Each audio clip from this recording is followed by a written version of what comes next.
Today's guest is the former CEO of 7-Eleven and Blockbuster before it went bankrupt. Netflix didn't kill Blockbuster. No, we were $1 billion in debt. In a collapsed financial market, debt killed Blockbuster. Growing up poor, he flipped burgers at his local McDonald's until he finally saved up enough money to go to college. Being poor, I don't call that adversity at all. Ultimately, that was my superpower. After graduating from Columbia's business school, he climbed the corporate ranks of 7-Eleven before selling the company and becoming CEO of Blockbuster, where he fought to keep it alive during the 2008 financial crisis. If there's a crisis, I've reprogrammed my brain. So instead of reacting, I try to invoke what I call my aviator brain, which says I can learn my way out of any crisis. In this episode, we'll uncover his tenacious escape from poverty, the unique challenges of running $2 billion empires, and the self-education journey that gave him a chance at freedom. Jim Keys. Welcome to the Jack Neel Podcast. Jack, how's it going, man? Great to be with you. Yeah, it's awesome, man. Tenacious. Tenacious, I like that. exactly. I like that word, tenacious. Yeah, man. So a good place to start here, and I know you've talked about this before, but Tenaciousity? I don't think that's a word. I think maybe tenacity. Tenacity, like yeah, that's probably better. Jim, Netflix didn't kill Blockbuster. No. What happened? It's actually a great case study for business. If you dig into the background of what really happened, debt killed Blockbuster. That was really the simple answer. Blockbuster was a public company. Then it was acquired by Viacom in probably the late 90s. In 2004, Viacom spun it out as a public company again, and it put on $1 billion of debt. That was a reasonable debt load at the time, but things changed. What changed was in 2008, it was a massive financial crisis. Lehman Brothers melted down. I don't know if you remember, but it was pretty catastrophic, and it was global. And Blockbuster's $1 billion of debt, if you do the math, from 2004, when they took on that debt, until 2009, when a third of it was due, all of a sudden that debt became an insurmountable obstacle. We were out. I had to pivot from joining the company in 2007 to transform it and to bring it to digital, which we did. So when you joined, you were $1 billion in debt. We were $1 billion in debt. That's correct. And that was an acceptable debt load for a company of that size. Netflix, in contrast, didn't have any debt back then. It was a public company. People were throwing equity at it, and they were still doing DVDs by mail, so they hadn't yet evolved into digital either. But that was the answer. The simple answer for what happened to Blockbuster, $1 billion of debt in a collapsed financial market makes it impossible to refinance that debt, and you can't continue. So it forced us to restructure the company. But we did sell it in a restructuring to Dish Networks. Blockbuster could have bought Netflix for $50 million. Yeah, that happened in the year 2000, 7 years before I got there. Gotcha. It was also at a time when Blockbuster was doing quite well and Netflix was doing very poorly. And Netflix, I think the stock at the time was probably 79 cents a share. So if anyone says, why didn't they buy Netflix for $50 million? Well, I think the quick response would be, why didn't you buy Netflix stock for 79 cents? True. Because it's the same thing. And very few people would have at the time because it was very uncertain. So what was Netflix at that time? Like, was there any benefit to buying the company? Yeah, Netflix actually had a very good algorithm for recommending movies, but basically that's all they had. They had DVDs by snail mail. It was an online ordering system. People used to call them a .com company, and they had a wonderful online ordering system and a good algorithm, but that's it. They weren't doing streaming at all. This is probably, when I joined the company in 2007, virtually no one was streaming video at that time. Bandwidth was terrible, a lot of buffering, if you even tried to. Yeah, back in the day, Netflix used to buffer a lot. Exactly. And that was in 2008, 2009, 2010. Back in 2007, it was virtually non-existent yet. Incoming, just no one knew when. Did you ever have another opportunity to buy Netflix? I actually spoke with Reed several times after I arrived at Blockbuster. And I did think that there would be a good potential collaboration between the two companies. Candidly, the problem was their equity at that point was probably close to $2 billion in value. And Blockbusters was not because of our debt situation, et cetera. And so Reed and I both looked for ways that we could collaborate, but couldn't find an economic model at that time in 2007, 2008 that actually made sense. Did Netflix have the chance to buy Blockbuster? I think Netflix may have been able to if they wanted to at that point, but they were pretty focused on their mission at the time. So your first year at Blockbuster, I have here that you tripled the revenue. Is that true? I can't remember actually if we tripled the revenue. We had a significant increase in revenue, and we, most importantly for the shareholder, we had almost doubled EBITDA in my first year there, 2008. And the reason we did that is because people wondered why we were focusing on the stores at the time, but that was where all the cash flow was. So to increase the store profitability was a good way to redirect those funds into digital. Interesting. Similar to a 7-Eleven model, by the way. Gotcha. At 7-Eleven, back in the day, we used to be very aggressively growing categories that were declining, like tobacco. And instead, we said, well, this is a declining category, fewer and fewer smokers. Let's not keep going out there with aggressive pricing and trying to drive that business. Let's harvest that category, and we'll redeploy those funds into other businesses like fresh foods that represented the future. So that strategy actually worked quite well at 7-Eleven, and it was a very similar strategy that I was trying to deploy at Blockbuster. Monetize the stores, increase the cash flow from the stores so you have more cash to be able to deploy to drive the digital business. And how did you increase that revenue? I saw one thing you did. What was it? You brought back the late fees to Blockbuster. No. Yeah. No? No. They were already there?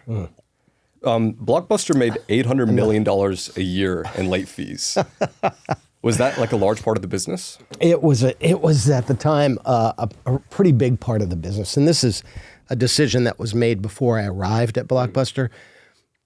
They had decided to compete with Netflix by eliminating late fees. Now, here's the irony. They already had a DVD by mail business that had no late fees. Blockbuster did, or Blockbuster did, Gotcha. yeah. Okay. So they didn't really have to eliminate late fees at the store.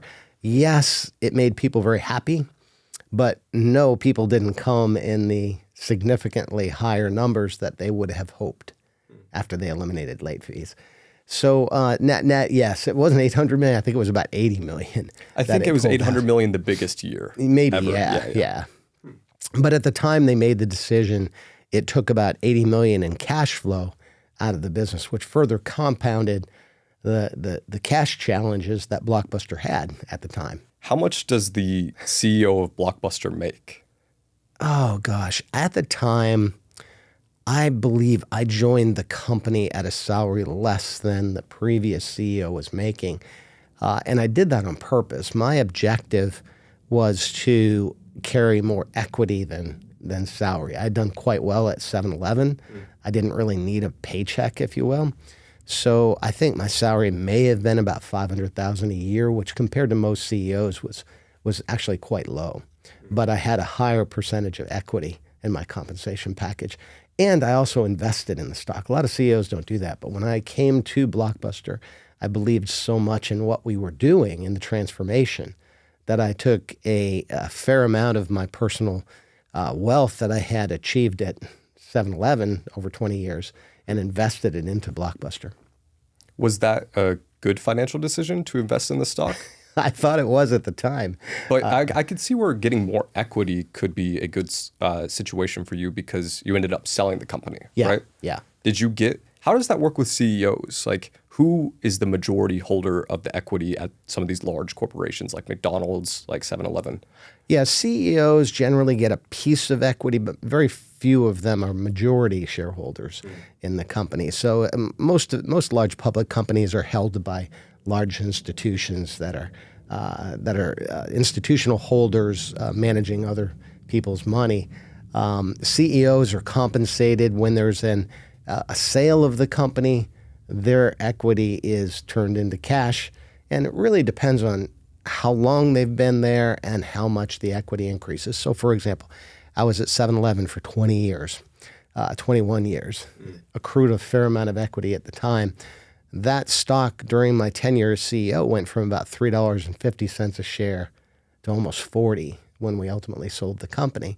So that was a 10x increase in equity value. So take all of that stock that I earned during my years at 7-Eleven and multiply its value by 10, and it was pretty good payday. So 7-Eleven, the acquisition was a better payday for you than Blockbuster, perhaps? Yeah, Blockbuster, unfortunately, because of the financial crisis, we had to take it through a restructuring. In a restructuring, unfortunately, the equity holders are crushed.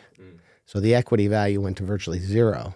And the debt holders are the ones that are compensated in a restructuring. The debt is protected, but the equity holders in a financial restructuring, unfortunately, are not. So I invested in the company with full confidence that our ability to compete with Netflix was quite good. We acquired a streaming video company called MovieLink, had a huge competitive advantage because we had new releases. MovieLink had 3,000 digitized titles already when we bought them. And so it was just a waiting game to see how long it would take for the consumer to adopt streaming and for Wi-Fi to be strong enough to be able to make it a good consumer experience. But in the middle of that, and even after doubling our cash flow, that was in September of 2008 when Lehman Brothers collapsed. The whole financial world shut down. Many companies struggled because of their debt at the time. Not unlike what we're going through post-pandemic, when interest rates went from 2% to 6%, people that had a lot of debt may have been paying X number of dollars. Now they have to pay Y number of dollars. And many of those companies have been in trouble as a result because of that increase in interest rates, the macro environment. What effect did piracy have on Blockbuster? Very little. Really? Yeah, piracy was a factor. I mean, all over the world. In China, they were doing a lot of fake DVDs. They'd, with pretty good quality, replicate DVDs and flood the market with them. There were other forms of piracy. In the beginning, when streaming started, a lot of piracy in streaming content. But I compare that to, as a retailer at 7-Eleven, you're going to have shrink. Yeah. You know, it was a couple of % of the business, and it's going to happen. And it's frustrating. You don't like it, but it's a reality of the business, and you just work around it. So GameStop is still like a fairly thriving company. Sure. Like, why do you think there's a place for video games to be sold in retail stores but not movies these days? Well, there's still a place for movies to be sold in stores. Yeah. Walmart rented, still maybe. has a Yeah. pretty good business. And the rental model, as opposed to video games, streaming was a far better alternative for movies. Streaming of video games is a little bit clunky, and you have to have the right equipment, et cetera, et cetera. It's just so easy to stream today now that we have smart TVs. So the DVD business, it could have lasted a lot longer. I don't know if it would still be as robust as it is today. I wished that some days I see what happened with the meme popularity of GameStop, and I said, why didn't that happen when I was at Blockbuster? That would have been awesome, right? People throwing money at Blockbuster because it was such an iconic brand. Didn't happen. My timing was a little bit off there, unfortunately. But yeah, I think had we, for example, when I first joined Blockbuster, my plan was to take it private. So in other words, refinance the debt. This would have been in 2007. Make it a private company. Do the transformation needed to digital, because that's a very difficult business transformation in a public company. It's really challenging because the public markets look at you quarter by quarter by quarter, right?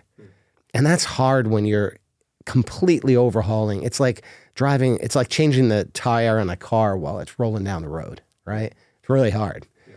And so our plan was take Blockbuster private, refinance the debt. I had a lot of private equity interest in helping us do that, fix the company, transform it to digital, then relist it as a public company. Had we done that in 2007, Blockbuster would still be here, I'm convinced, today, with a very strong digital offering. And there would still be room probably even today for some stores, not nearly as many, but there'd be still some, particularly rural markets, where you could still have a reasonable DVD rental business. So you still think if you were CEO of Blockbuster today and you had the capital, you would keep the retail stores, or would you just go straight to streaming? No, I would have gone straight to streaming as we had planned to do and were doing. We already had a streaming model in Blockbuster On Demand. Another dirty little secret that people don't know. It's like, yes, we had streaming. And it was actually quite a good one because we had new releases.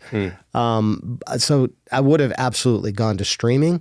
The point is, how long would the stores have lasted? They would have lasted much longer than they ultimately did. I think Dish decided to close virtually all of the stores in around 2010. And that was about a year and a half, 2 years after we sold the company to them. Have you ever thought about trying to like rebuy the rights to the branding and launch it as a streaming platform? I have actually, because I think it could be. In fact, because it has such a good, long-lasting brand to it, you know? An amazing brand. Everywhere I go in the world. I was in Australia not too long ago, and I was just in London. The same thing happened. People come up to me and they pull out their wallet. They still have their Blockbuster card in their wallet. Really? Yeah, it's like, dude, get a life. You still come on. Yeah. I mean, I can say a lot of people have their Blockbuster card, but they don't carry it around in their wallet still, right? Yeah. And I have a lot of people ask me for forgiveness of late fees too. That's funny. So I do this like, you know. Did Blockbuster almost partner with Google? Thank you for that question. Yes, we did. There's so many unknowns. There's so many dirty little secrets that people, I'm sorry, I keep using. I've watched too many of your videos. I love that. There are so many of these little secrets that people don't know. And during the course of, first of all, after buying this fabulous entity from the studios called MovieLink, converting it to Blockbuster On Demand, now I needed a distribution partner. Because Netflix was going out trying to partner with Roku and, you know, these little devices to help stream. Well, I thought, why not partner with someone like Google that has massive distribution? They also, at the time, had a challenge with the studios because people were watching movie content free on YouTube and they couldn't control it. And so they were giving Google a hard time saying, stop people from watching movie content. But Google didn't have at the time anywhere to push them into to say, no, you can't stream movie content on YouTube. But the idea was have YouTube and Blockbuster sit side by side on the Google platform. Everything free YouTube, everything paid content Blockbuster. And Blockbuster would have been video on demand or subscription for the older movies, and it would have been ideally the aggregator, which doesn't exist today. So all the movies, just like the store, old movies, new movies, TV shows, one stop. Great model, right? That would have been really big for the business. It would have been huge. Yeah. I mean, I currently use that. Like I go on YouTube and go to the streaming platforms that they're partnered with. Like they're partnered with HBO and such. But interesting. Well, and what happened with that deal, it was a very good deal. It was a very good deal for Google and a good deal for Blockbuster. My board signed the deal, the definitive agreement, ready to go. And just as Google had the deal to sign, a rumor broke that Blockbuster was going to file for bankruptcy. We were not. No. Jeez. It was a rumor. It was planted, I believe, unfortunately, for whatever reason. Who do you think planted it? I have no idea. But in a distressed financial environment, as we were in 2008, there are just different agendas. Some people find that a company that is bankrupt is an easier target because you can buy the debt cheap. And if the assets, in the case of Blockbuster, the DVDs themselves, the inventory, had a net value greater than the value of the debt. So you could take the company out of a bankruptcy, sell all of the inventory, and basically have a couple of $1 million left over. Who owns the last standing Blockbuster? I think they're closing or have recently closed in Bend, Oregon. Now, it's actually not the last. I do believe that internationally there are still some, maybe a couple in Mexico and a couple of other countries. where they still have Blockbuster stores. But in the United States, the last remaining store was in Bend, Oregon, and it was a very determined, strong store manager who went to Dish Networks, the company that acquired the brand, and said, I know you want me to close. I want to stay open.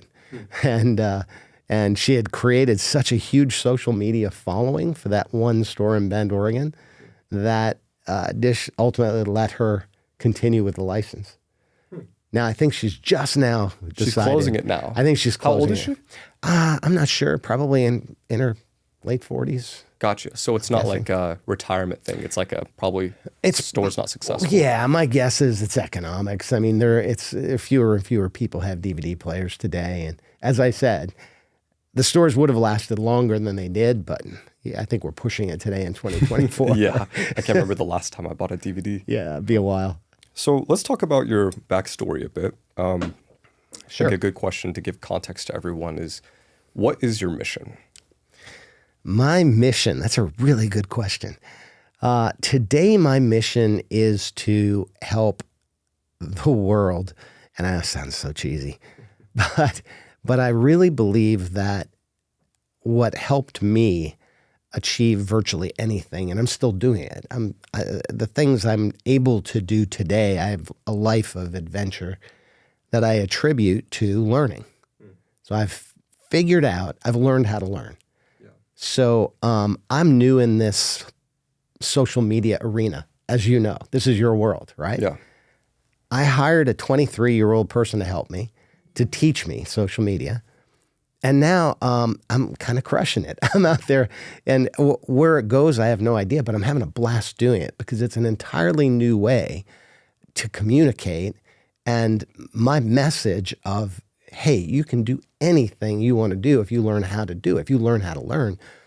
It's a really powerful message. And social media is a great way to reach those people that need that message the most. So great example. Yeah. Bumbling along with social media, no idea what I'm doing, right? I'm learning as I go. I have an opportunity to partner with Jimmy Donaldson, Mr. Beast. Yeah. And this was an opportunity that fell in my lap. I had been collaborating with his philanthropy team about some food waste issues when they launched Beast Burger. And they realized that I was working on this book and called me up and said, how'd you like to partner on a scholarship opportunity? And I said, sure, but if we do this, I don't want it to be a boring, normal scholarship. Let's do it the way a young person would do it today online. Instead of making them fill out an application, have them post a video saying why education is freedom, the name of the book. And so we've had hundreds and hundreds of these videos from all over the world, from Bangladesh to Beijing, literally, with young people pouring their hearts out online, posting up on TikTok and YouTube and Instagram, just telling other kids how important education is to them. And so, I mean, it's a powerful, powerful use of the platform. And I think that the potential now has made me far greater appreciation for you and others, in the social media. In the social media space, that are blazing trails with this new form of communication that I think is the future. Your scholarship, is that still active? We just ended it in October. Who won it was $10,000? $10,000, yeah. We did $10,000 scholarships, and it's the best thing to watch these videos. I mean, they'll choke you up literally, because these young people are pouring their hearts out about what they want to do in life. So we're about to award them. We've selected the winners, and I'm setting up calls now with them, because I want to announce it with Darren Margolis is the Beast Philanthropy leader on this, and I'm going to get him on the phone, and he and I are both going to call the winners personally and say, hey, congratulations. What's the context here, though? How did you meet Mr. Beast? As I said, it was a bit random. They were looking for some advice on food waste because of Beast Burger. Food waste, okay, yeah. Gotcha. And of course, because of my 7-Eleven background, I had a lot of... Okay, experience with the food waste, that makes sense. Yeah. So I just helped him out on that. And then they knew about the book and came back to me and said, hey, how'd you like to partner? What is the Beast Dog? The Beast Dog doesn't exist. It's one of my crazy ideas. You see, running 7-Eleven, you get to unleash your creativity. And I in the book, I have a whole chapter on creativity. I called it Intelligence Having Fun, right? That's actually Einstein. I borrowed his quote. Intelligence having fun. Isn't that awesome? Yeah. But at 7-Eleven, it was an unlimited platform for creating. You could create all kinds of new things. We were introducing new products all the time. And when I had the privilege of working with Mr. Beast's team and also had a chance to work with Snoop and his son, same kind of thing. His son was looking for some business advice, and I offered to help out. And sure enough, I get to meet Snoop. And so I discussed, they knew I was doing the Mr. Beast thing and said, hey, wouldn't there be a collaboration here? Could you introduce us? I was like, sure. And I thought, well, a fun thing to do would be to not just do a normal collaboration, let's create a product. And so I was thinking, what if you got a spinoff of the Beast Burger, and 7-Eleven sells so many hot dogs. What if you had a Beast Dog, D-O-G-G, as a collaborative product? Anyway, it was a crazy idea. So you wanted to put it in Beast Burger? I wanted to put it in 7-Eleven. Oh, you wanted to put it in 7-Eleven? Yeah, do a branding opportunity. Huh. Now, will that ever happen? These are crazy ideas. It's a good idea. I thought about it. I was like, Wouldn't seems that be like awesome? two people that would collaborate well that I don't think have done much together. Yeah, exactly. I think they'd love each other. The challenge is they're both incredibly busy. So will it ever happen? Maybe. You never know. So Snoop Dogg's son, is his name, it's Cordell or Cordell. Cordell, Yeah. Gotcha. Great guy. I was actually in contact with him. I was trying to get Snoop on the podcast. But did you help him with his ice cream company? I actually did help, gave them some advice and made some introductions for them in the industry, and also gave him some advice on an intellectual property play he was making in the music business. You know, given my Blockbuster history, I've got a little bit of experience in digital product and intellectual property rights. So yeah, it's fun to be able to. This is what I do today. I take all those years of business experience, good and bad. I mean, you learn as much from the things that don't work as you do from the things that are successful. And I'm able to take that advice and share it with young entrepreneurs starting up and hopefully help them to avoid some of those mistakes. Have you seen what Mr. Beast has done with like the chocolate company Feastables? Yeah. Have you helped him at all with that? I have not. No, they did that all on their own. And, I give them a lot of credit. That is I've dabbled in consumer products myself. It is a difficult challenge to launch an entirely new brand. But it's the power of social media that I don't think anyone has an appreciation for how powerful this channel is in reaching his 260 million subscribers or whatever it is. Put a product on the shelf, light them up, and it's almost an overnight success. Did you give him any specific advice on Beast Burger at the time? I know they've closed down, but did you give him any advice on Beast Burger? Would you have any advice for Feastables? Like, do you have any things that you've been like, I'm wondering why they're not doing this? Or there are a lot of advice I could give only because I've been down this path for so many years. But candidly, again, when a company like that gets rolling, he has so many opportunities, so many options, that one of their biggest challenges is the ability to focus and to really zero in on any one of these ideas, because they're chasing so many different things at the same time. So no, I really haven't. I haven't been other than partnering on the scholarship. I haven't really done a lot. Why did Mr. Beast choose to sell chocolate, in your opinion? That's a good question. Is there a good margins with chocolate? Like, is there something interesting about it? My guess is he probably likes chocolate. That's what I would. That's probably what it is. Right? Yeah. I mean, why do you think Snoop launched ice cream? This makes sense. Yeah. That's honestly a good answer. So yeah, to backtrack to your backstory a bit. So you grew up with no running water in your house. Yeah. Tell me about the childhood a little bit. Yeah, it's as a kid, it's kind of a fun thing because we were growing up. I grew up literally in a 3-room shack. We had no drywall on the walls. We had cardboard boxes. I can remember still Heinz 57, like literally on the wall. Outdoor plumbing, you know what that means. A long, cold walk in the wintertime. And it was just, as a kid, you don't know rich, poor. I knew my buddies from school had warm houses. I remember walking to school with them, and we'd stop at their house, and they'd have breakfast cooking. I could still smell the toast, walking into a warm house today after all these years. But at the time, it was almost like camping. It was an adventure, right? So, I grew up with a bunch of challenges.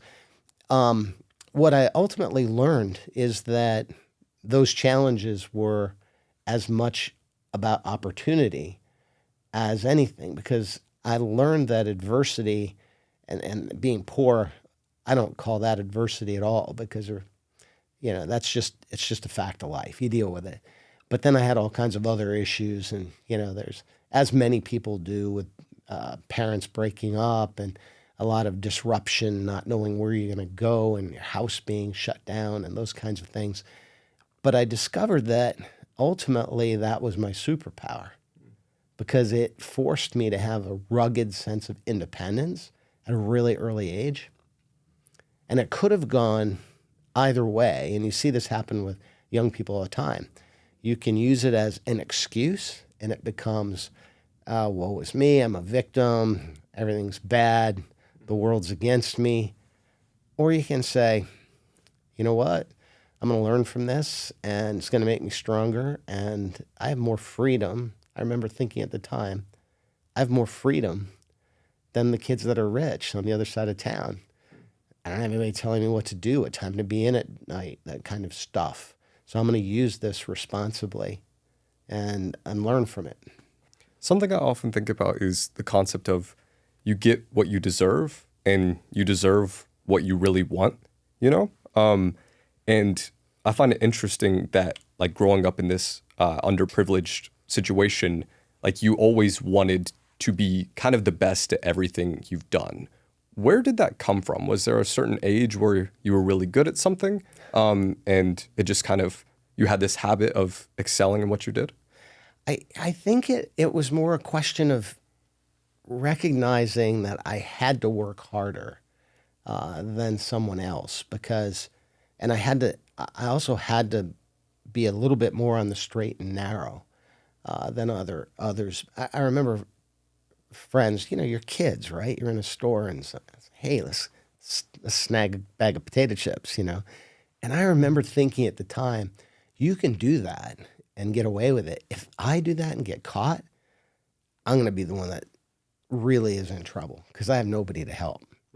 I don't have any parents to step in and, pay for my defense or help me out. So I have to work harder and probably stay on the straight and narrow more because of the situation I'm in. And it wasn't a bad thing. It wasn't a bad thing. It turned out to be a really good thing. And why did you want to get out of it so bad? It wasn't that I wanted to get out of it. I just wanted I wanted more freedom. In fact, my dad used to tell me, it's not really about money. It's really about freedom. You want to be able to do whatever it is you want to do in life. And he said, I can't. I'm trapped. I've got this job. I have to work these crazy hours just to get by. And I could have more money, but I'd still have a job that forces me to do things that I don't want to do. And the more you learn, then the more freedom you have. Yeah, the money will come, but what you really want is freedom.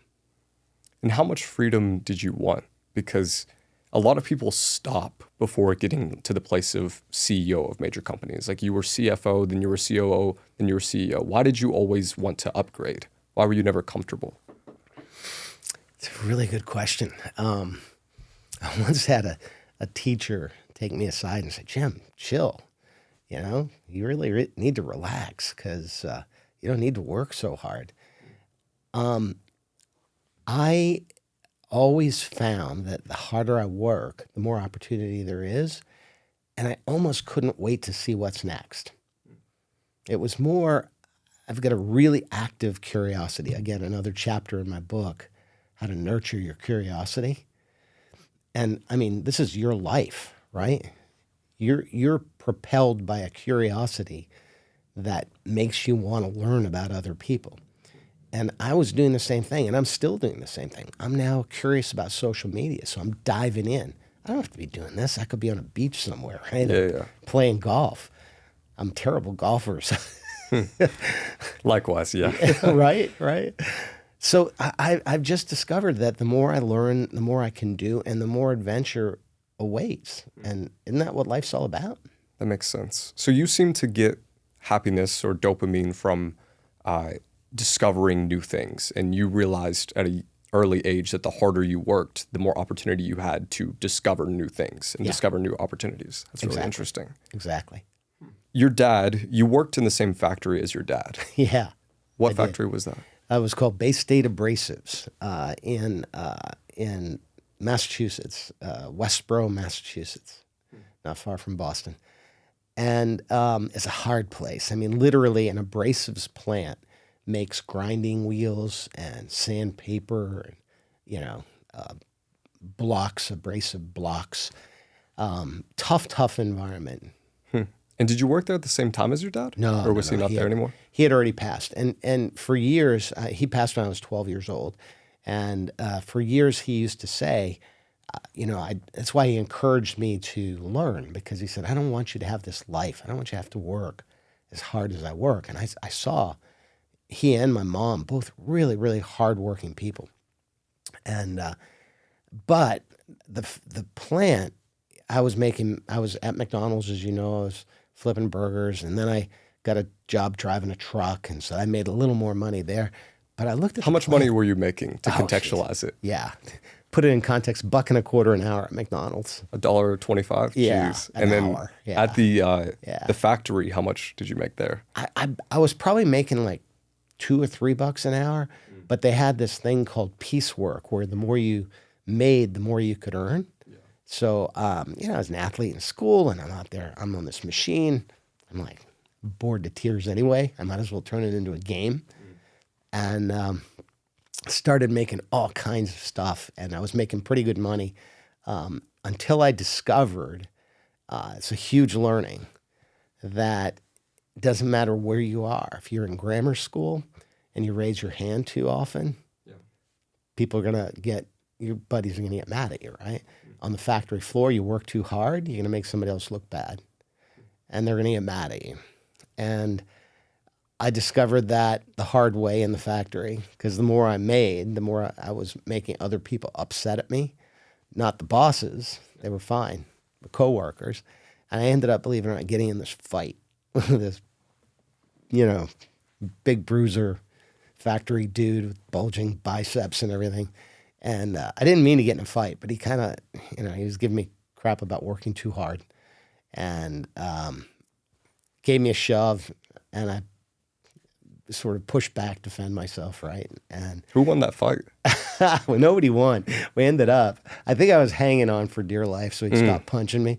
But we ended up rolling down a flight of stairs, believe it or not, in this factory. And of course, in a factory, you can imagine what happens, right? All these people coming around, and everyone probably wanted him to kick your ass. Yeah, probably. Get this kid to stop working so hard. I know, exactly. Yeah, it was quite a scene. And the foreman comes out, and drags me off to his office and said, Jim, what are you thinking? Your dad worked here for 20 years, never ever got in trouble a day in his whole career. You're here a week, you get in a fight. So I told him, I said, man, these guys don't want me to work hard, and I got to make money. And by the way, they want me to punch them out, not literally, punch cards, time cards.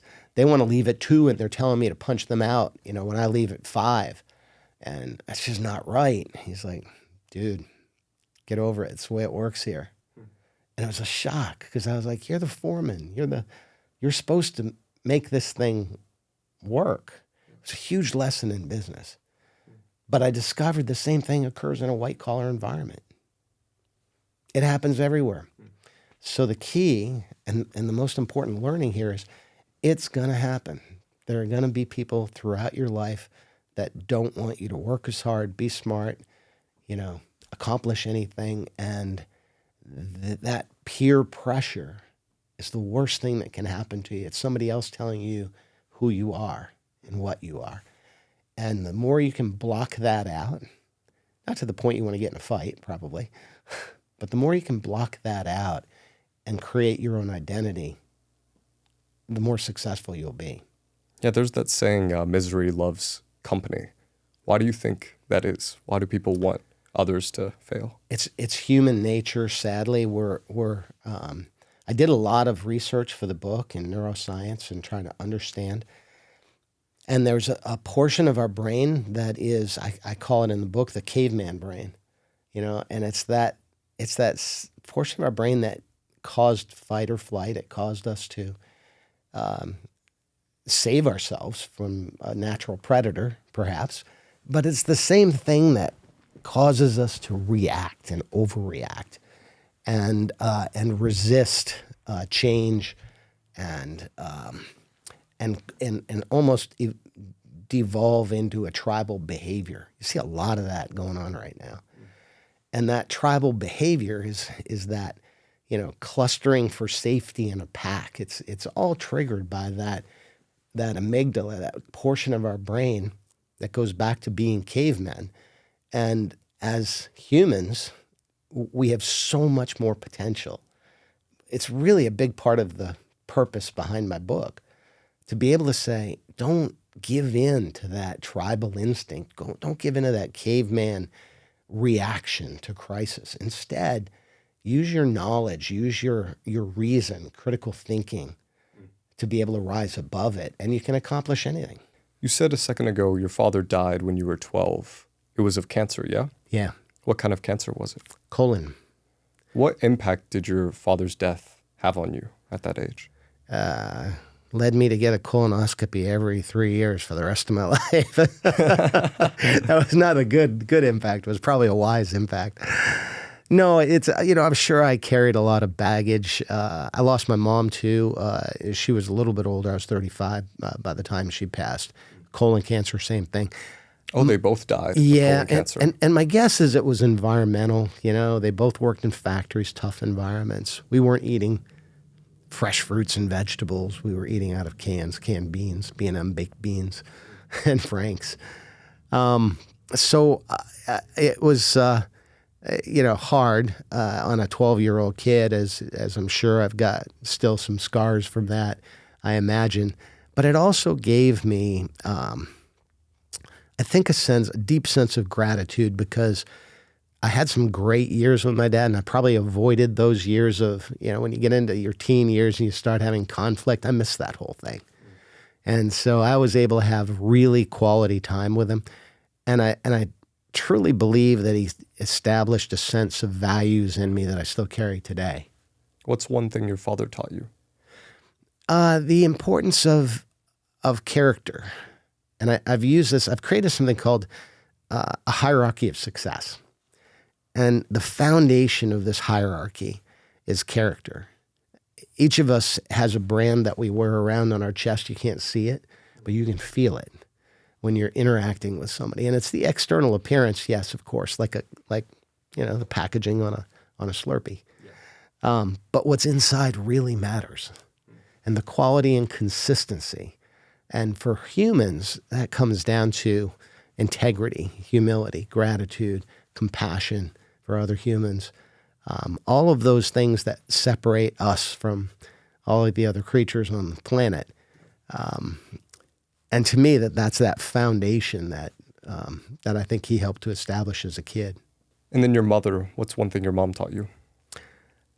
She taught me hard work. Man, she was a really hardworking woman. And you know what else she taught? I'll give her credit for this too. She had, in spite of a really tough life, she was bounced around from foster home to foster home as a kid, never went to college, never went to high school. I think she got out, graduated from grammar school and never went back. But she had a sense of positivity that I've captured this in the book too, an idea that relentless positivity is so critically important, because it's that difference between when you do hit a crisis, letting it defeat you, or finding the silver lining in it and saying, I'll work my way through this and I'll get to something positive on the other side. And even though she's a hardworking factory person, she had this sense of relentless positivity that if you were in a room, you could hear her laugh on the other side of the room. It's really interesting. I'm someone who's fascinated by genetics in general, like what you get from your mom versus your dad. What did your mother's father do for a living? What was he involved in? Frederick Anderson. He was a Swede, and he was well, that's a really good question. I'm really not sure what he did. I think he was a factory worker too. Interesting. Came from a long line of factory guys. I was researching this last night. It's like you get a lot of your personality and intelligence from your mother, usually if you're a boy. Interesting. But if you're a girl, it's more of a mix between both parents. Yeah. So it's interesting that she has that positivity. It's something that I think shines through you as well, like that persistence. So you started working at an oil company at one point. What's a secret about oil companies that people don't know? That they're not this cabal of people trying to do evil to the world, et cetera, et cetera. Oil companies are made up of people like me and you that want to do good. And they've been a little defensive since I was there. But even when I was there, the industry was going through a lot of changes. And this is many years ago. Gulf Oil, where I started, now Chevron, Gulf and Chevron merged, really want to do the right thing. But they're also careful about their shareholder. So I'll give you an example of the way I look at it. When I got to 7-Eleven, I realized the business wasn't about Slurpees and soft drinks. It was about convenience, right? And that was really the core of the business. And that meant you had to constantly change and try new things. Well, the energy industry is not really about oil or fossil fuels. It's about energy. Just like convenience, there's never going to be a lack of a need for energy. There's going to be increasing need for energy. So if you look at it that way, we should look at people in those energy companies as critical to our future, because they need to help us make that transition. And yet they're in a more of a defensive mode now because everybody's giving them such a hard time about polluting the earth, et cetera, et cetera. So if we can bridge that gap and come together and realize, don't demonize the people in energy companies, encourage them to see themselves as the solution, not the problem. And they can help us accelerate the path to new industries, advanced nuclear or fusion, that will truly change the world in such a positive way. Interesting. That's a really interesting way to think about companies. Like Blockbuster is for entertainment and convenience. 7-Eleven is for convenience. This channel is probably a mixture of entertainment and education. I've never really thought about business like that, but okay. I want to talk about 7-Eleven a bit. It's huge, by the way. Yeah. Because you hit the nail on the head. Some people look at what you're doing as podcasting, and they look at social media as frivolous. I look at that, and this is why I wanted to partner with Mr. Beast. This is why I want to learn social media. It's where people are.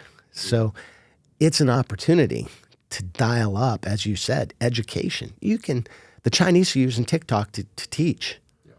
And we're assuming that people are just looking at silly videos, yet why did 50 million young people look at my video, right, that your friend James put together, and they learned secrets to success. So people are using the tools to learn. And the opportunity that's unlimited is for people like you that are pioneers in this new space to turn it into a true tool for commerce, for education, and enlightenment overall. It's a great opportunity, great upside. if you look at it that way. Yeah, I want to ask you more about education. We'll touch on that in a bit. But Sure. I do want to talk about 7-Eleven. I asked you how much the CEO of Blockbuster makes a year. How much does the CEO of 7-Eleven make a year? Well, I don't know. They're a private they're a Japanese-owned company now, and I don't know if his salary is disclosed, but it's probably a heck of a lot more than I make. These are pretty good. I know, not bad, huh? You get the blue one. Blue's always the favorite color. The blues. What's your favorite though? Blue? My favorite is Coke Zero Slurpee. Ooh, that sounds good. Yeah, it's a good one. It's a good one. Is that 0 calorie? Yeah. That was a huge scientific breakthrough, by the way. Coke Zero? Yeah. I pitted Coke against Pepsi to be the first to create a 0 calorie, non-carbonated frozen beverage. It's a hard scientific achievement, believe it or not, because freezing anything from ice cream to a Slurpee requires historically sugar. Sugar is what helps the freezing process. So you take the sugar out and it's harder to make it freeze. Either the freeze is solid or it won't freeze at all. Interesting. Yeah, on the Slurpee, how did 7-Eleven come up with the Slurpee? Someone brought it's not a story similar to the story of Ray Kroc bringing the Taylor machine or the ice cream machine, milkshake machine into McDonald's. Very similar situation. Someone brought to leadership of 7-Eleven this machine that would make a frozen a carbonated beverage, frozen carbonated beverage, which is what this is. It's what makes Slurpee different from icy or anything else, or just ice and syrup. It's actually a carbonated beverage. But the special machine, takes a carbonated base, water, and mixes it with syrup and creates this amazing drink. And they brought this machine in, and it was an instant success. Ironically, it was called Icy in the early days. It's another good lesson in trademark management, because 7-Eleven never bothered to brand it Icy. They called it Icy. Then other people started selling Icies, and it was too late. They hadn't secured the trademark. So they went to their marketing agency, and the agency actually came up with the name Slurpee. And they trademarked Slurpee. Yeah. But Icy's not owned by 7-Eleven, but they had it. Were they the first ones to have it? Yeah, they started. Huh. I read somewhere that a soda machine malfunctioned, causing the drinks to freeze. Is that not true? I don't think so. Huh. It must be some rumor It's a good story, online. though. Yeah. Yeah. For next time, we'll have you make up something about that. We could create a conspiracy around it. Like aliens came down and they brought one of their favorite beverages. It could have been. It could have been. You never know. But something I know is true is you brought taquitos to 7-Eleven. I brought taquitos. Yeah, I was at Walmart and saw a box of frozen taquitos, and I have the privilege of having an extended Hispanic family myself, so I was very familiar with the foods, and I thought, wouldn't it be great if we could roll these things on a roller grill? You know, it's a way to sell tacos, if you will, in a 7-Eleven store. And we turned to one of our providers and challenged them with making them, and sure enough, they were able to create a product that would roll on a roller grill, and the taquito was born. Is that one of the most popular items at 7-Eleven? It's very popular. Did you bring pizza as well? I didn't bring the pizza as they have it today. That came after I was there. I brought a pizza sandwich. That didn't, it wasn't one of my successes. I still think it would have been or could have been successful, but we actually launched it with an episode of The Apprentice, believe it or not. With Trump. How did you launch it? Yeah. Yeah, early days. This is before Celebrity Apprentice and all that kind of stuff. They had two groups in New York City, two different 7-Eleven stores trying to introduce this new product. The logic was we all love cold pizza, right? Morning after. And it was sort of giving people the approval to eat cold pizza, and packaged it up, focaccia bread drizzled with cheese, pepperoni, all kinds of good stuff inside. I still think it's a great idea, but... What other ideas did you have for products at 7-Eleven that didn't go through? Oh, geez. We had a couple. I made Motley Fool's dumb CEO tricks list one year because we did we were trying to attract more female customers. And to give you an example of how long ago this was, women were still wearing pantyhose. So we thought, if we could just get... A guy brought me this new technology, could blow pantyhose into a tube the size of lipstick. It's like, wow, man, women could carry this in their purse and they could come to 7-Eleven in an emergency, right? So so we launched this thing and it's not going very well. And I was over in Paris and I noticed that a new trend was fishnet pantyhose. And I thought, that's what we need. We need fishnet pantyhose and blow them into this little tube of the size of lipstick. It was genius. No, maybe not. Anyway. Yeah, it didn't work out? No. We had a lot of inventory of fishnet pantyhose at 7-Eleven. So there are a couple of stores in a couple of neighborhoods they sold really well, but you might imagine where those stores were. That makes sense now. Yeah, it wasn't one of my best products. Anything else that you thought of, like in terms of food? Any other interesting ideas? Oh yeah, we had a whole host of ideas. One thing that I didn't commercialize that I should have and could have, and somebody's going to do this one day. You'll see it. The logic here is that every culture has a handheld protein and starch. Italy has pizza. Mexico has tacos. Greece has gyros. America has hot dogs or hamburgers. Every culture has one. But in America, we take other cultures, like we took the pizza and Americanized it. Yeah. The Taco Bell taco is, you're not going to find one in Mexico like that. We Americanize it. Well, this same thing in Korea is called a kimbap, and in Japan is called onigiri. And it's this beautiful concoction that is handheld protein and starch. In Japan, for example, they call it a rice ball, but it's generally in a triangular form. The nori is protected on the outside, so it's separate from the rice, the sticky rice on the inside.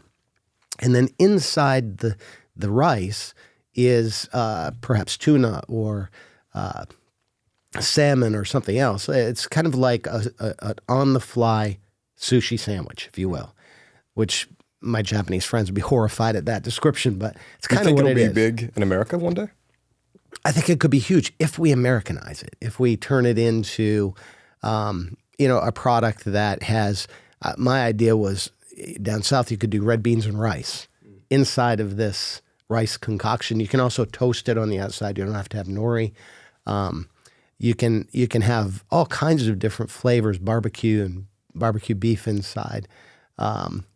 I think it could be a very popular handheld snack, very inexpensive, good meal on the go. So I was working on that at 7-Eleven. I didn't quite commercialize it. I may still do it one day. It's really interesting that you look at other countries and kind of bring over some ideas and attempt to Americanize them. Was that like a large portion of your focus? Was like looking at other markets around the world, or maybe just something that you did now and then? It was. Here's the origin of that. It was when we were in bankruptcy. 7-Eleven was in bankruptcy too, back in 1991. And I went to the chairman of the company to ask his advice. Should I stay? I'm still a young guy. And he told me this idea that our business isn't selling soft drinks and cigarettes. Our business is convenience. And your job, Jim, convenience is never going to go away. So your job is go all over the world and find things that people need conveniently and bring them back to 7-Eleven. Well, we had the advantage of 7-Eleven stores in 20 different countries. And so why not? Why not see what works in Sweden and in Japan and Korea? And so I did. I took that very literally and began to see all over the world new items and would try to bring them back and commercialize them here in the United States. One of my favorites, the aluminum bottle that, Bud Light, Miller Lite, or not all light beers, but the standard beer aluminum bottle, right? Mm-hmm. You know what I'm talking about? Yeah, yeah. Keeps it really cold. I was literally, the origin of that product in the United States was me sitting in a hotel room in Japan, having a lost in translation moment when I was jet lagged, tired. You brought aluminum bottles to the U.S.? I brought aluminum bottles, yeah. August Bush actually wrote it up in an article that credited me with giving them the idea. I literally brought this bottle back from Japan, found a grapefruit juice in an aluminum bottle in a mini bar in Tokyo. And I pulled it out. It was so cold I could barely hold it. And I said, man, wouldn't this be a great package for beer? And brought it back to the United States. And it took me 2 years to convince Budweiser to make it for me. Got an exclusive on it for about 6 months. They launched it. And of course, it was wildly popular because it's such a great package. It keeps the beer very, very cold. And now you see bottled water, Coke, Pepsi, both have aluminum bottles, all the beer manufacturers. Is it really common that Eastern Asia is a place where a lot of these new products originate? Does America tend to follow that side of the world? I find that there's a lot of new product creativity over there, but also in Europe, I find a lot of things. There's a product right now called Pinsa that I'm researching. It's a friend of mine introduced this to me. It's taken off in London and in Italy, and it's a pizza dough, but pizza dough is generally unleavened, and this is leavened, so it's a little lighter, fluffier, like a focaccia bread, and with pizza topping on it, and it's pretty exciting. So I'm getting some samples literally sent to me, and we'll see what I do with it from there. All over the world, there's something, and that's what's so beautiful about. There's a book, a chapter in my book called Cultural Literacy. And, with all of the noise about DEI and diversity and all this stuff, people are almost afraid today to say, oh yeah, I'm really proud of the fact that I understand and thrive on getting to know other cultures. But the advantage of that is that's where so much innovation happens in so much of the world. And the more you understand those cultures and are free to communicate in those places, you can discover all kinds of opportunity that you can then bring back to the United States and commercialize. It's so true, yeah. I mean, if you know Spanish, it's just a massive advantage. Like, you can tap into any market in Mexico for any online product and take your version and put it in the U.S.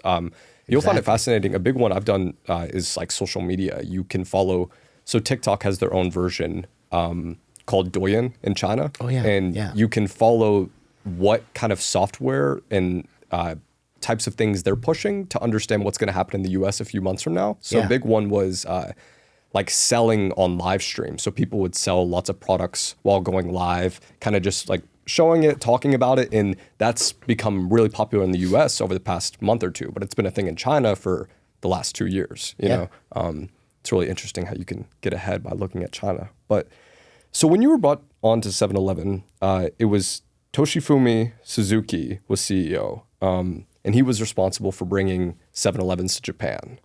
Why did they make you CEO of 7-Eleven? Well, let me back up a little bit. Toshifumi Suzuki was CEO of our licensee, 7-Eleven Japan, but not CEO of all of 7-Eleven. Got it. Okay. 7-Eleven was a U.S. company, started here in 1927, was a New York Stock Exchange company, did a leverage buyout back in 1987, took itself private, went bankrupt in 1991, very similar to the Blockbuster situation. That's why I was comfortable with that challenge, because it was almost a mirror image. Too much debt, collapsed financial market. The financial markets collapsed around 7-Eleven in much the same way. Did they bring you on to Blockbuster because you'd had that experience? To some extent, yeah. Okay. Yeah, they were challenged, very, very challenged. The banks were threatening to shut them down when I came. And so I came with a plan to transform them, but also, had the experience to take them through restructuring if necessary. So, yeah, back to 7-Eleven. Family-owned company in the beginning, and the two sons of the founder, John Thompson and Jerry Thompson, were the president and CEO. of the company when I joined. They brought me in because they had just acquired an oil company.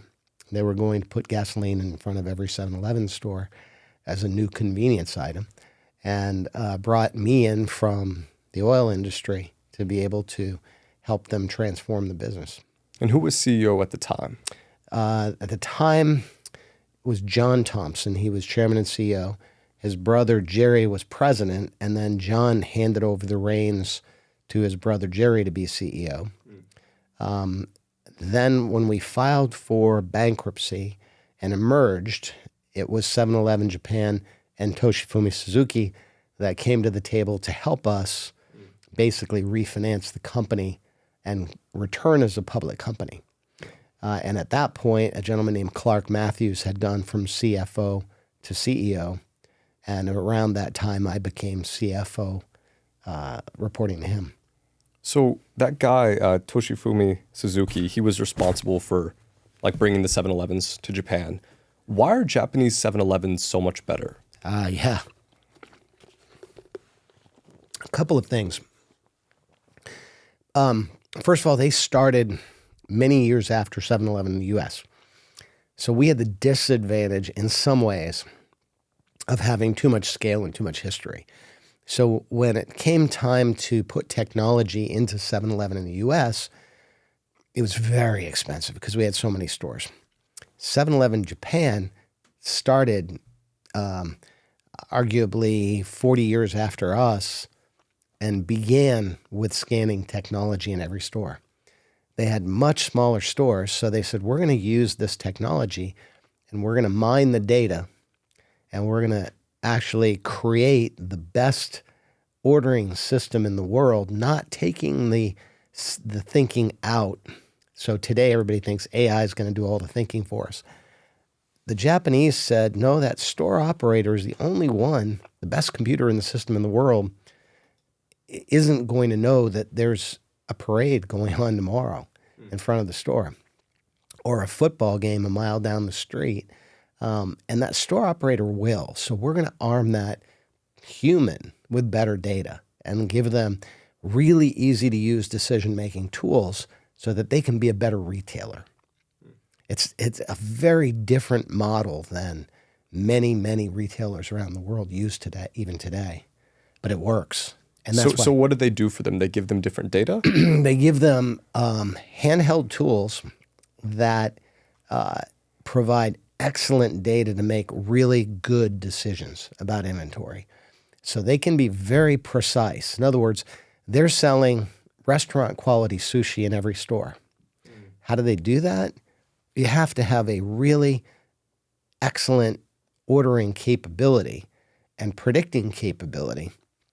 If you let the computer just predict how many of each individual piece of sushi you'll need in that store tomorrow, the computer will err on historical data. The computer has a hard time knowing the future.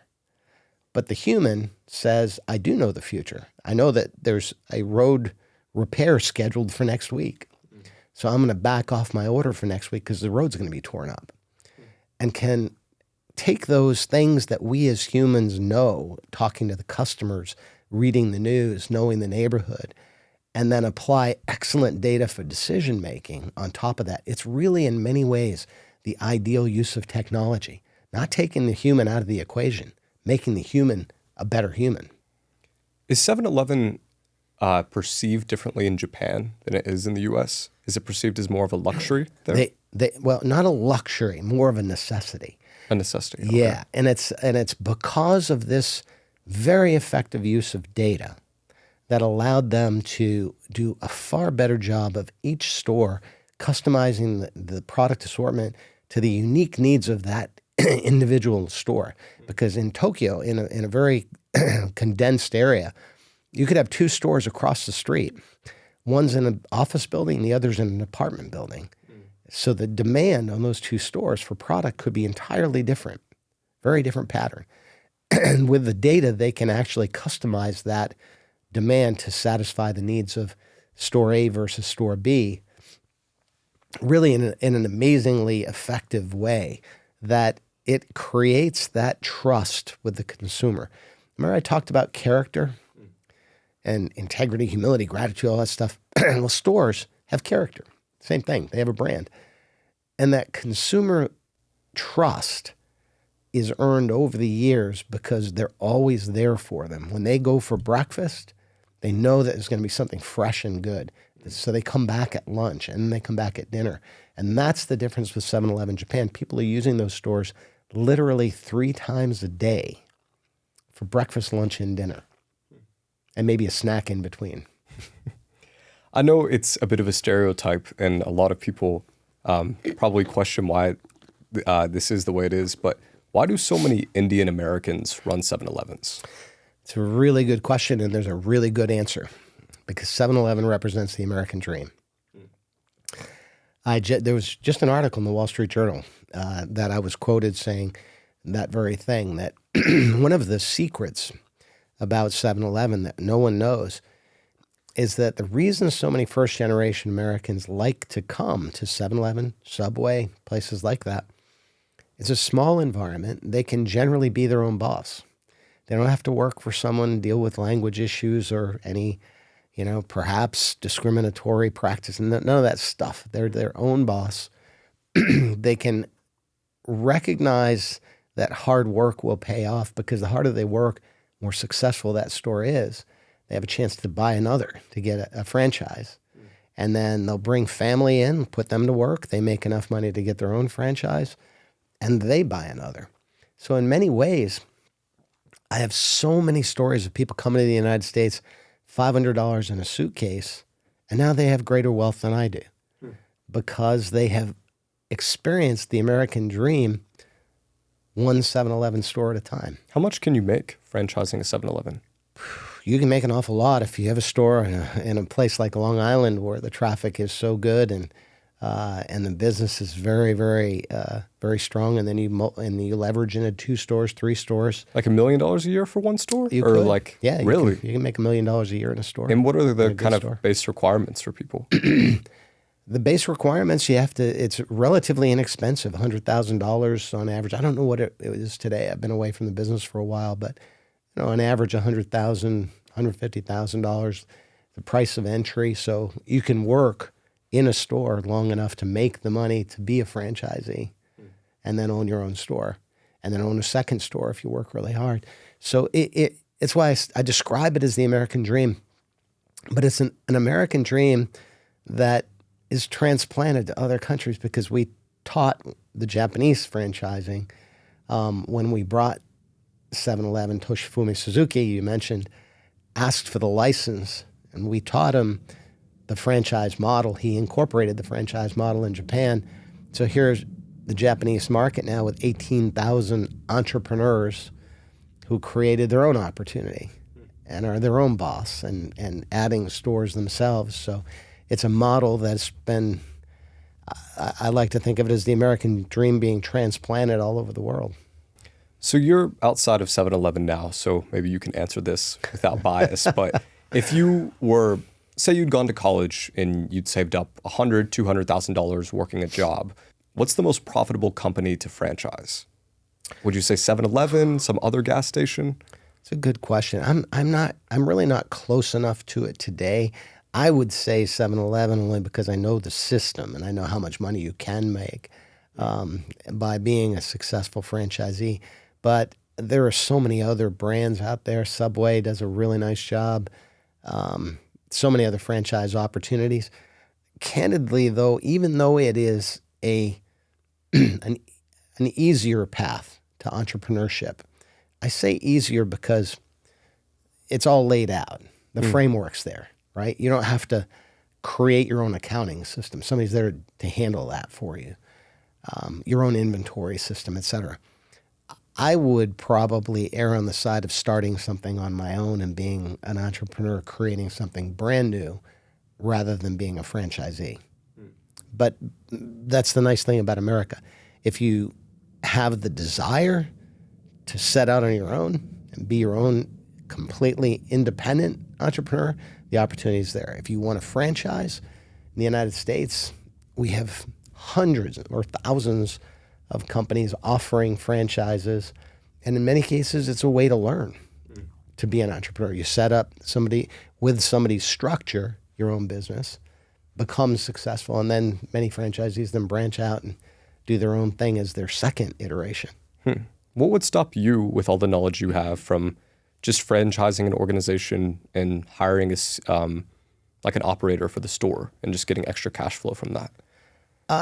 Nothing. I could do that. I'm a Because me, victim. like I might have the capital for it, but I wouldn't have the know-how of a really good operator or the connection to that person. Like if I knew someone that wanted to do it and they just needed the capital, I'd be like up for it, but I just haven't met that person yet. But I'm sure you do know that person that could operate a store. I do. I meet a lot of people. My challenge is I have too many interests, so I'm all over the board. I'm in everything from aerospace to consumer products to art. So, yeah.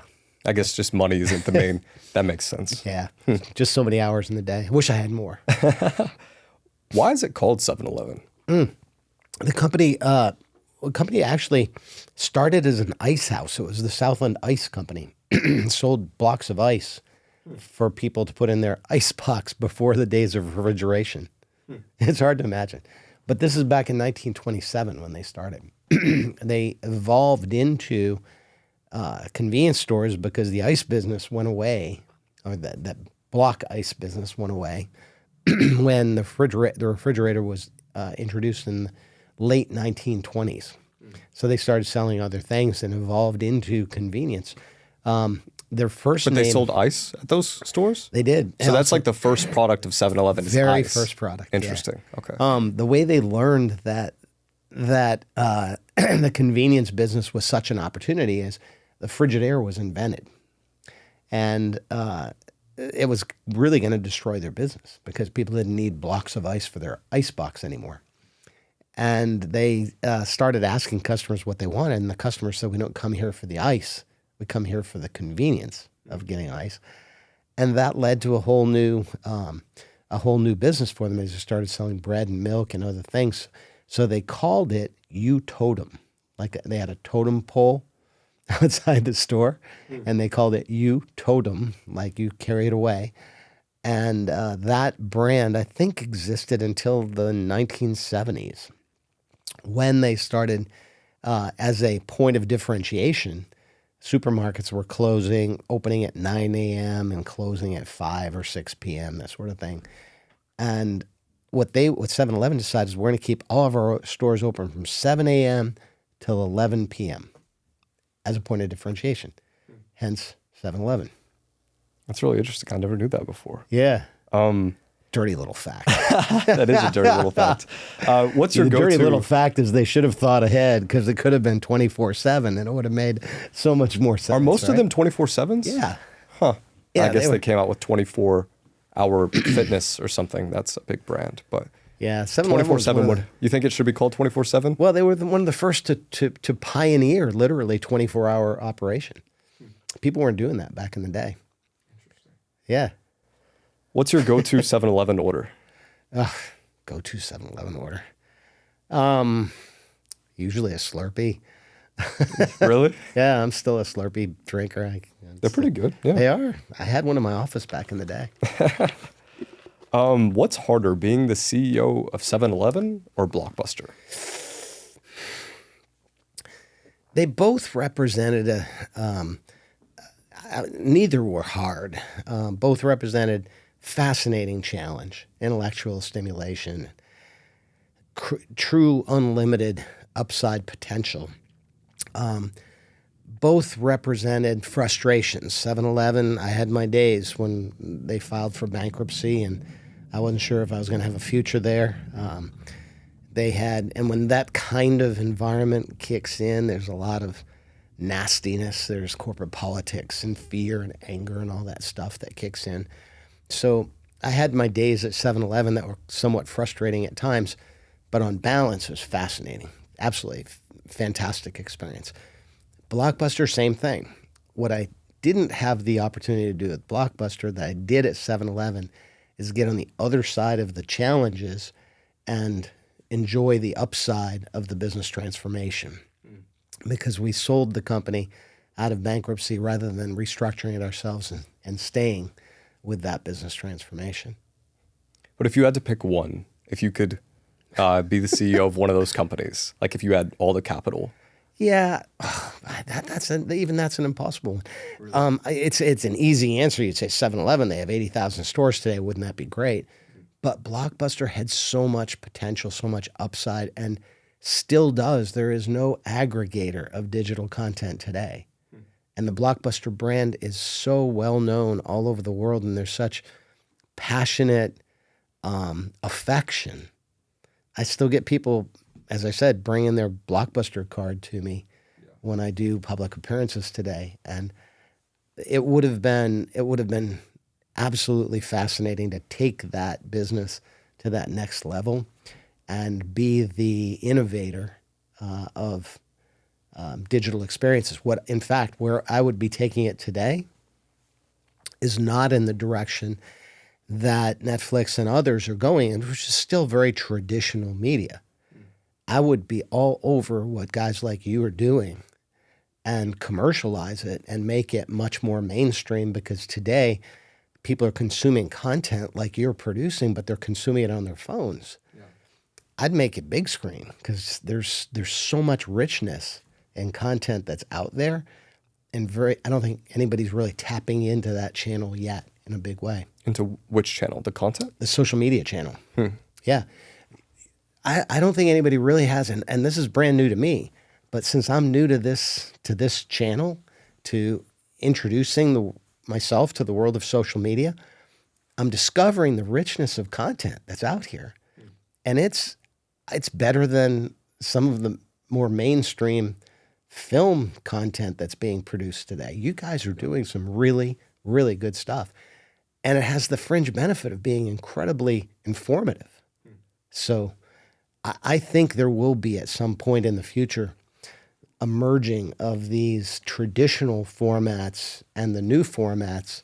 And what I would be doing at Blockbuster, if I was there today, I would be nurturing this format as a way to capture more audience.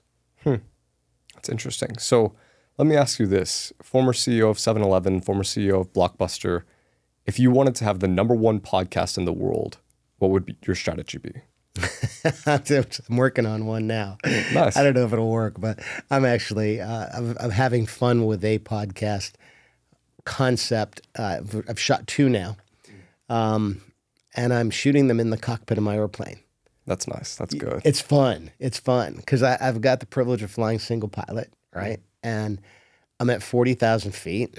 I'm going from Dallas to LA. It's a 3-hour trip. I'm by myself. I'm like, do-de-do, And so why not put somebody in the right seat and have a conversation? I would have loved to do this podcast in a plane. Well, come on, let's do it. It would have been a little stressful. Let's do it.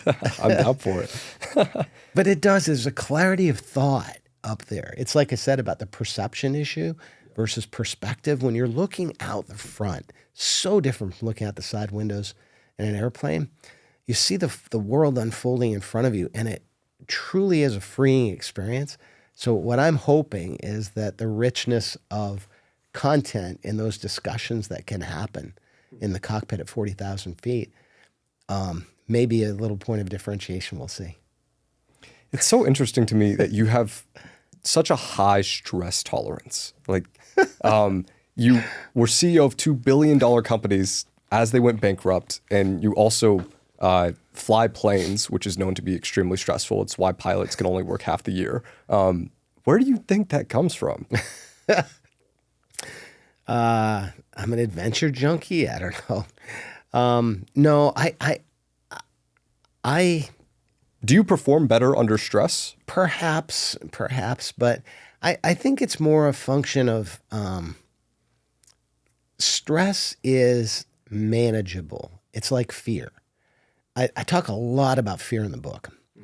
And fear is the biggest killer of individuals, careers, corporations, because everybody's afraid of something, right? And stress is very closely related to fear. So I'll give you an example. When I'm in the cockpit, if there's a crisis, I am trained to have, and I've reprogrammed my brain so that I don't have stress. I don't have fear. what I have is a reaction that causes me to turn to, I know exactly where my emergency procedures checklist is. I pull it out. I reference the crisis that's at hand. And now I've got data, I've got knowledge to eliminate my fear. And I just tick through step 1, 2, 3, 4, 5. Here are the things I need to resolve this crisis. And I don't have time to be afraid. I don't have time to have stress. And if you're a passenger in the back, you don't want your pilot up there going, Yeah. you know. You want the one who's like, we're going to land this thing. You know? Exactly. And it's a question. And this is what's so beautiful about the human brain. It's like a computer. We can reprogram it. So instead of reacting, which is what stress is and fear is, it's that thing I told you, that caveman brain instinct. I try to invoke what I call my aviator brain, which says I can learn my way out of any crisis. And if I have to turn to information, I know where to find it. And I'll use that information to solve the problem. What do I have to be afraid of? I can learn my way out of any crisis. That's a good one. It's true. So when you were going through the bankruptcy, what was your position when 7-Eleven was bankrupt or about to declare bankruptcy? Going into bankruptcy, I was leading the retail gasoline business. Got it. And coming out of bankruptcy, they actually made me head of strategic planning. So I went from an operating role into a more of a financial role or planning role. I guess, so I'll ask about Blockbuster then. You had a specific strategy to kind of get them out of the $1 billion of debt. Where did you develop that strategy? Was it from experience, or did you start reading certain things? Did you start going to advisors? What was that?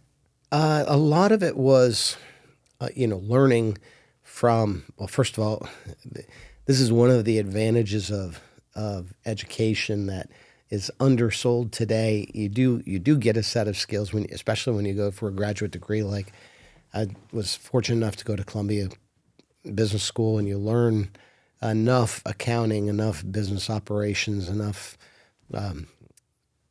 strategy development, those kinds of tools, so that you're not out there just winging it when you get into one of those circumstances. So I had a decent tool set to work from.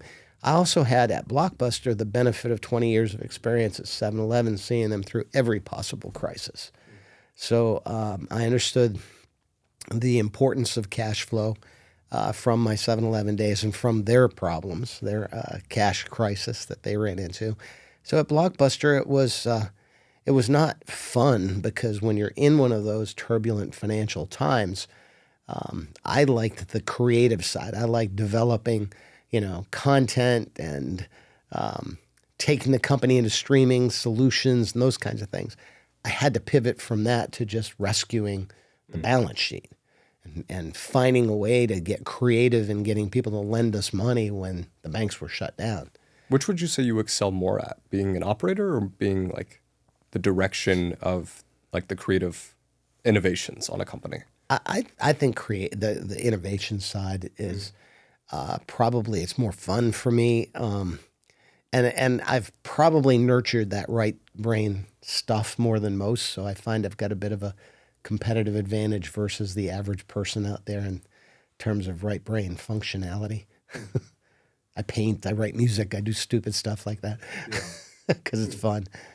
Yeah, I did want to touch back on the podcast thing, just out of self-interest, to be honest. But I am curious. I think the audience will find it interesting. So if you wanted the #1 podcast, or if you wanted to beat Mr. Beast on YouTube, be the #1 YouTuber, where would you go? Like, what ideas, what would you be thinking about? It's all about engagement, right? And making things interesting. I'm a storyteller, and I like stories, so I think that's where I gravitate to podcasts more, that I find are telling me stories, teaching me things. That's probably the single biggest upside, I think, opportunity. Well, let me put it this way.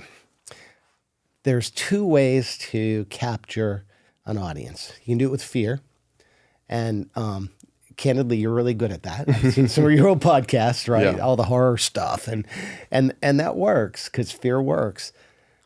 A harder one, but I think a greater upside, is hope and opportunity. And I think you also, you've done both. I've seen both in your content. The opportunity and hope channel is a little harder because it has to be authentic. Because a lot of people out peddling fluffy stuff that's not real. If you can channel authentic learning and authentic opportunity for people that creates hope, I think there's unlimited upside because there's so few people really doing that today. It is a lot tougher, I will say, because I've done both types of content, and I'd say the most successful ones have typically been on the darker side, negative side. Exactly. Really interesting. Exactly. Yeah. I mean, we can get out here and talk conspiracy theories all day long, and people are fascinated. I mean, they want to hear about aliens, and they want to hear about, this cabal of evil that's out there and all that kind of stuff. It's why people like horror films. But there's also an insatiable appetite that people have for improving themselves and for success. And if you can tap into that, I think that's a rich, rich vein of opportunity, especially for this new media, because there's not a lot of it out there yet. It's just we're going for the low-hanging fruit, which is the easy stuff, which is fear. What markets do you see as disruptable, and what markets do you believe there are monopolies? Ooh.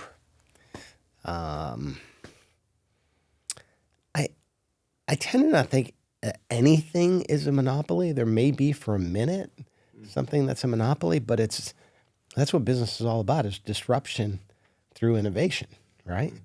So if something's a monopoly, that means it's an opportunity to go in and do it better.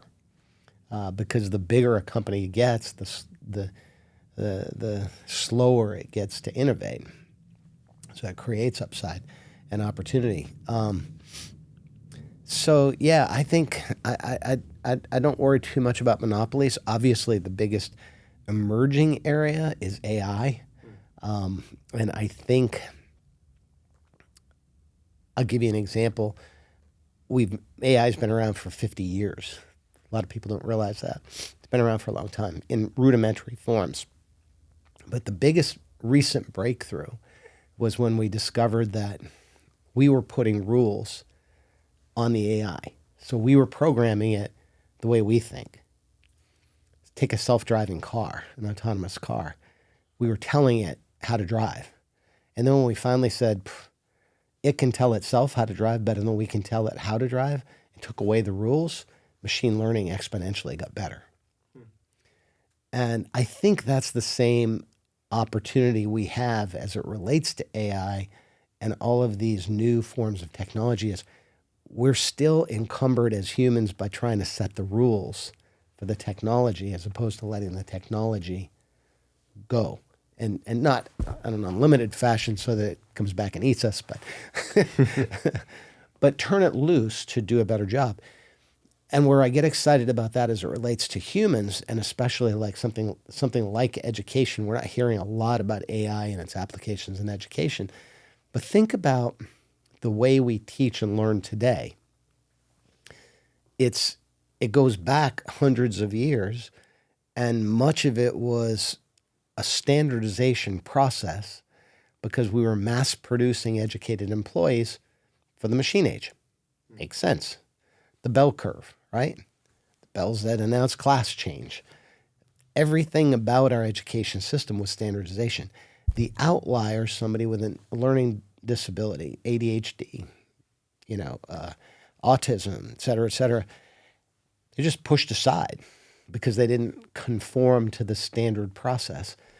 Well, AI is going to come in now, and if we take away the rules and don't force AI to teach the way we teach today, in other words, let AI loose in the sense that machine learning accelerates when machines teach machines, well, having machines teach humans in the same way so that that content can be basically curated to how that person learns. Yeah. You're going to accelerate human learning at a rate we've never seen before. That you can likely do that right now, speaking with ChatGPT, like teach me about this and then ask me questions about it. And then you tell it to constantly learn how you're learning, what things you're picking up on, presenting the information in a different way. It's really interesting. Exactly. So you think about the future, the impact commercially of something like that, off the charts. Jim, who are your mentors?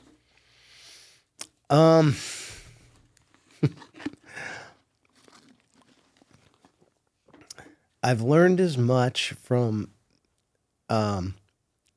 people that weren't such good mentors as I had from true mentors. So in other words, some of my worst bosses, I learned the most from. I learned what not to do, right? But I've also had, thankfully, people that took me aside, said, "Hey, kid, let me show you. Here's a better way to do that." I think mentors are really important. But let me give you a thing I've learned recently about who might be a mentor. I was studying in the book, the difference between confidence and arrogance, right? And I thought, how do I explain this? How do I explain how to have unlimited confidence, but not to drift over into arrogance? So I started researching confidence, and I stumbled upon Norman Vincent Peale, the author of The Power of Positive Thinking, right? He wrote Confident Guy Taught Confidence. I started researching his work, and I discovered that Norman Vincent Peale taught confidence, but he also taught in equal doses humility. It sounds crazy, right? But his definition of humility was to know that you're smart enough to know that every human being that you encounter has something you don't know. And what can you learn from them?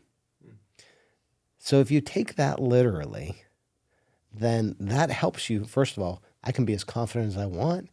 And what will hopefully keep me from crossing that line into arrogant is if I truly believe and seek to know what I can learn from you. You learn what not to do from them. I think that's really important. I can learn from you what to do. There are things positive I can learn, and I can learn negatives if my antenna are up, right? But if I'm interacting with you in the sense that I want to learn from you, and hopefully you're going to engage in the same way, then mentors are all around us. Who are the top 5 greatest CEOs of all time? Or you can give me 3 or the best one. Sam Walton. I admired Sam Walton a lot. Jack Welch. Sam Walton was CEO of Walmart. Okay, Walton. Yeah, so there's Sam Walton, and who was the other one? Jack Welch, I mentioned. Gotcha. Okay. Yeah, CEO of General Electric, and so today General Electric has some issues, and a lot of people are saying, "Well, was Jack really that good?" Et cetera, et cetera. But I think he did a lot of really, really good things. Steve Jobs, I've got to give him a lot of credit, obviously, for persistence, determination, creativity, all of those kinds of things. Now, every one of those individuals, though, like Steve Jobs, apparently from the people side of the business, was hell on wheels. It was not. I mean, everything we've read, right? But the flip side is, look what he created and look how much shareholder value, et cetera, et cetera. So with all leaders, there's a balance. Which one would you appoint to your company? Oh, that's a tough one. That's a really tough one.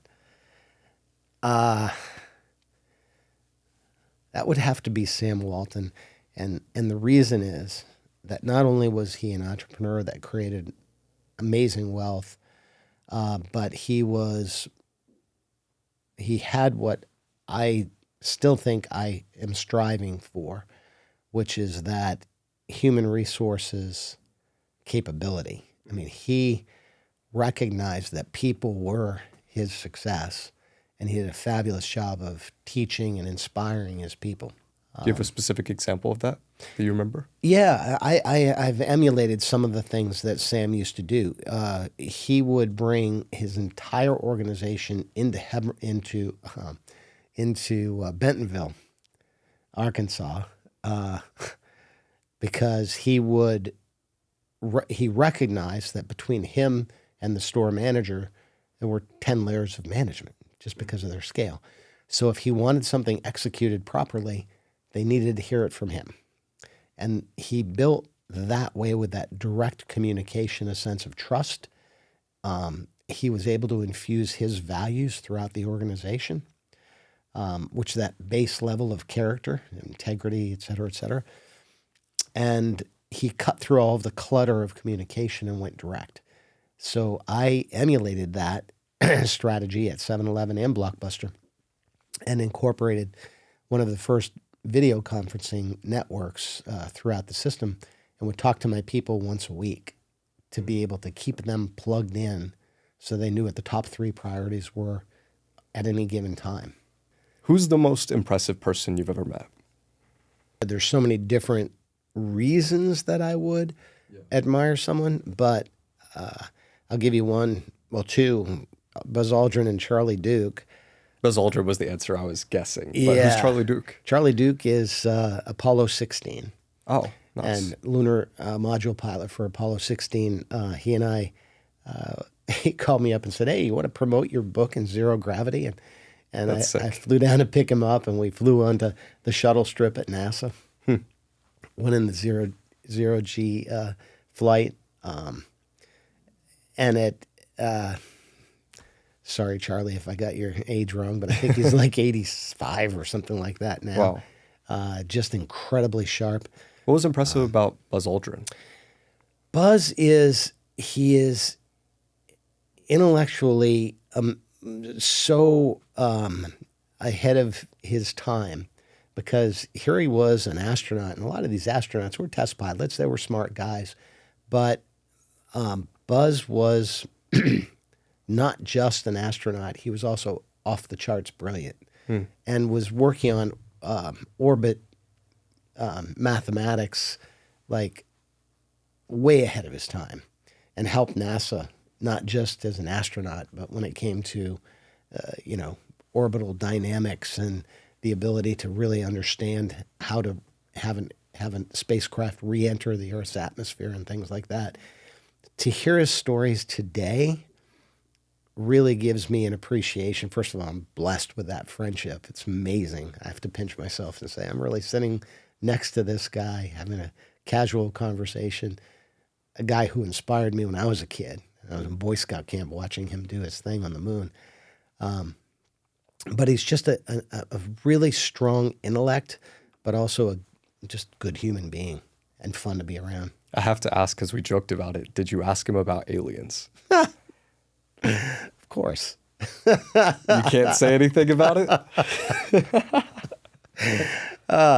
I think every one of these guys believes that aliens exist, but I haven't had one of them yet admit the actual contact.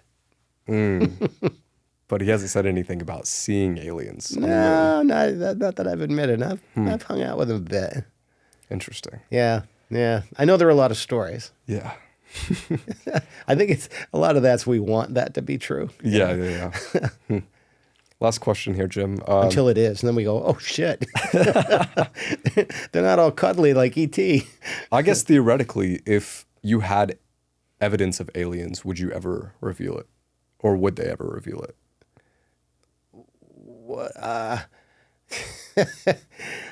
I have a hard time imagining how you can keep something like that secret.